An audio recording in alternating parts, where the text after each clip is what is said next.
India versus Sri Lanka 3 match கொண்ட T20 சீரிஸ்ல ஈஸியா கம்ஃபர்டபிளா ஜெயிச்சு முடிச்சிட்டாங்க. இதை தொடர்ந்து அப்படியே வந்து எங்க பெரியப்பா ஊர்ல இருந்து வந்திருக்கான்னு சொல்ற மாதிரி ரோஹித் சர்மா, விராட் கோலி, KL ராகுல், ஸ்ரேயஸ் ஐயர், குல்தீப் யாதவ் மாதிரி சீனியர் ODI பிளேயர்ஸ் எல்லாருமே இந்த ODI சீரிஸ்க்கு ரிட்டர்ன் ஆயிருக்காங்க.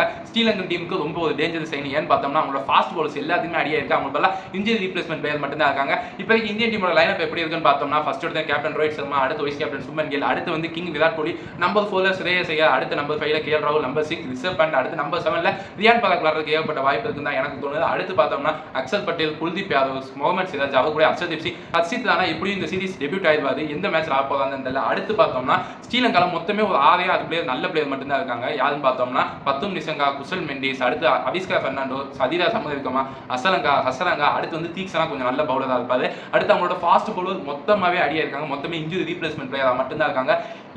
இந்த மொத்தமே இந்த ஒரு 5 நல்ல பிளேயர் வச்சு மொத்தமா இந்த ஒரு மேட்ச் வந்து 50 ஓவர் பேட்டிங் பிடிச்சி 50 ஓவர் பவுலிங் போட்டாலே போதும். ஸ்ரீலங்கா ஒரு நல்ல ஜெயிச்ச கம்ஃபர்டபுளான ஒரு சந்தோஷத்தோடய வெளில போலாம் தான் எனக்கு தோணுது. இப்போதைக்கு என்னோட வின்னிங் ப்ரெடிக்ஷன் பார்த்தோம்னா இந்தியா டீம் தான் ஜெயிக்க போறாங்க. ஸ்ரீலங்கா டீம் கண்டிப்பா தோத்துவாங்க. ஆனா அவங்களோட 50 ஓவர் மேட்ச் ஃபுல்லா கம்ப்ளீட் பண்ண முடிஞ்சாலே போதும் அவங்களுக்கு ஒரு ஜெயிச்ச ஃபீலிங் கிடைச்சதும். தொடர்ந்து ரோஹித் சர்மா, விராட் கோலி நாளைக்கு மேட்ச்ல செஞ்சுரி அடிப்பாங்களா, இந்தியன் டீம் நாளைக்கு ஜெயிக்குமான்னு சொல்லி உங்களோட ப்ரெடிக்ஷன் கீழே கமெண்ட் செக்ஷன்ல சொல்லிட்டு